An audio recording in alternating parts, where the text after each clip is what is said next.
Okay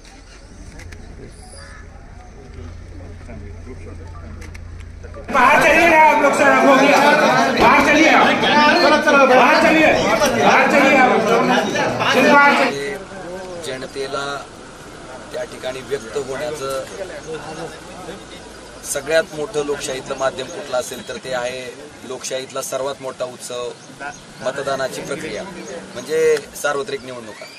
मला वाटतं आज देशातल्या सर्वोच्च सभागृहाचं सदस्य म्हणून त्या ठिकाणी निवडणुकीची प्रक्रिया पार पडते आणि या निवडणुकीमध्ये त्या ठिकाणी भरभरून हा लोकशाहीचा उत्सव साजरा करण्यासाठी पूर्ण महाराष्ट्रातले जवळपास अनेक मतदारसंघातले मतदार आज त्या ठिकाणी मतदान करतायत। मला वाटतं महाराष्ट्रातलं मागचं 2.5 वर्षापूर्वीचं जे राजकारण झालं, लोकशाही कशा पद्धतीने पायदळीत उडवली गेली, संविधानिक मार्गाने तयार केलेले पक्ष कसे हिसकावून घेतले गेले, मला वाटतं ह्या सगळ्या बाबीचा विचार आता सर्वसामान्य जनता करते आणि ज्या पद्धतीनं संधी साधूपणाचं, पैशाच्या आमिषाचं, पदाच्या आमिषाचं, ईडीच्या भीतीचं, सीबीआयच्या भीतीचं राजकारण ह्या महाराष्ट्रात केलं गेलं, मला वाटतं त्याला चोख उत्तर द्यायची आता मतदाराकडे संधी आहे। आणि आपण जर बघितले असं तर ही निवडणूक आता मतदारांनी त्या ठिकाणी हातात घेतलेली आहे।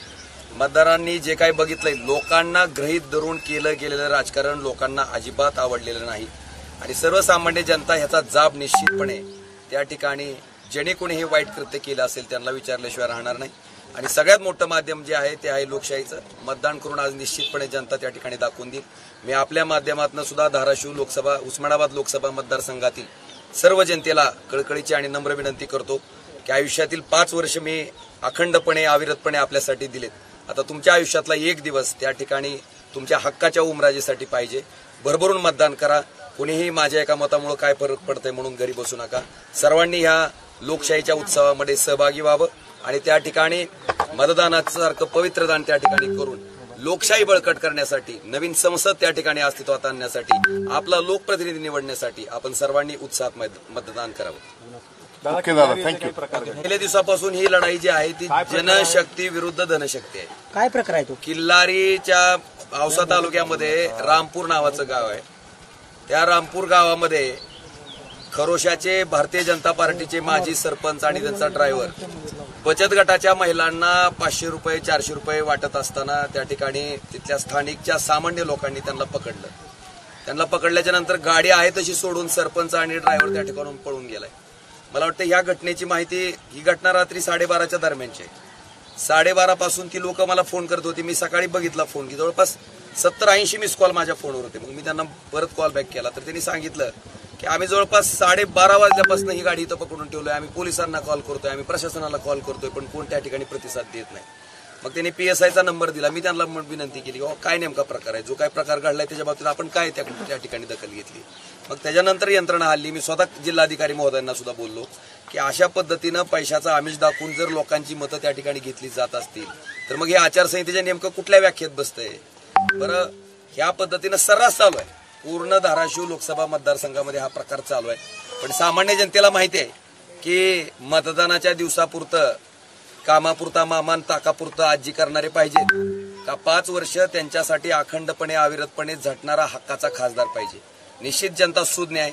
मला वाटते बेमानीनं कमवलेल्या पैशाला बेमानीनं उत्तर द्यायचं काम निश्चितपणे जनता करेल। जनता सुज्ञ आहे। पण मला वाटतं अशा पद्धतीनं निवडणुका जिंकता येत नसतात। असं त्या ठिकाणी पैशाचा आमिष दाखवून जर निवडणुका जिंकता येत आल्या असत्या तर कदाचित मला वाटतं आपल्या देशातले उद्योगपतीच त्या ठिकाणी देश चालवला असता।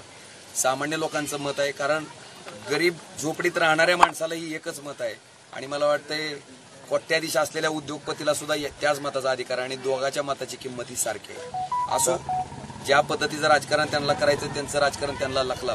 एवढं मात्र सांगतो की इथली सुज्ञ जनता ह्या पद्धतीच्या राजकारणाचा हिशोब स्वतःच्या मतदान प्रक्रियेच्या माध्यमातून निश्चितपणे घेईल। जवळपास 8 तास झाले कारवाई होताना। मला वाटतं हा प्रश्न आता तुम्ही त्या संबंधित अधिकाऱ्याला विचारणं गरजेचं आहे की नेमकं का तुम्ही करत नाही।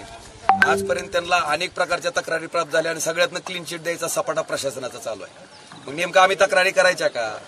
आज मला वाटतंय जी प्रकरणं आचारसंहितेच्या क्लिअर कट व्हायलेशन मध्ये बसतात अशा प्रकरणात सुद्धा जर अधिकारी त्या ठिकाणी विशिष्ट पक्षाच्या उमेदवाराला, सत्ताधारी पक्षाच्या उमेदवाराला जर पाठीशी घालत असतील तर ही बाब अतिशय गंभीर आहे आणि लोकशाही लोप पावत चालली त्याचं प्रतीकच आहे. अगदी अगदी अगदी अगदी अगदी नाही मला आपल्याला सांगायचं ना, ईडीच्या कारवाया सुद्धा कशा सिलेक्टिव्ह होतात आपण बघितलं. 70,000 कोटीचा घोटाळ्याचा आरोप अजित पवारांवर होतो आणि तेच अजित पवार त्यांच्याच मंत्रिमंडळात उपमुख्यमंत्री होतात, अर्थमंत्री होतात, त्यांच्या सगळ्या चौकशा थांबतात.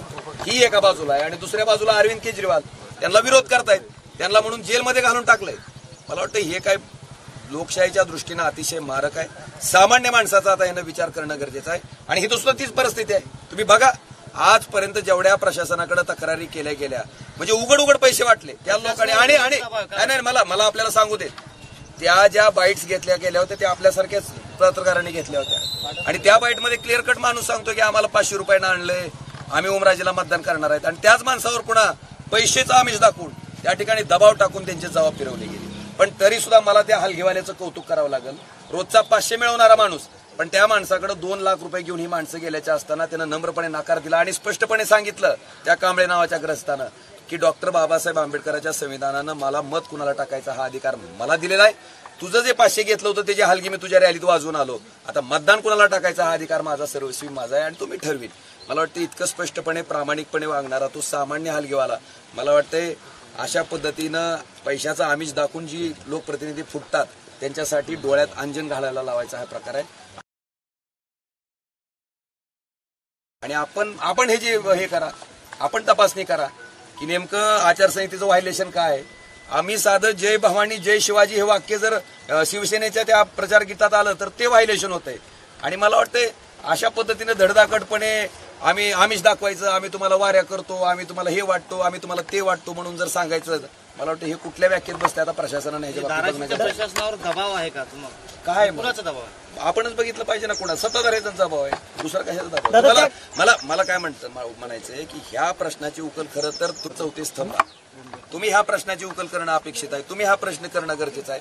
शेवटी आचारसंहिता दोन्ही उमेदवाराला सारखीच आहे, तो सत्ताधारी पक्षाचा उमेदवार असो किंवा विरोधी पक्षाचा उमेदवार असो किंवा अपक्ष असू द्या. ताजे अपडेट मिळवण्यासाठी उस्मानाबाद न्यूजला सबस्क्राईब करा आणि बेल आयकॉन प्रेस करण्यास विसरू नका.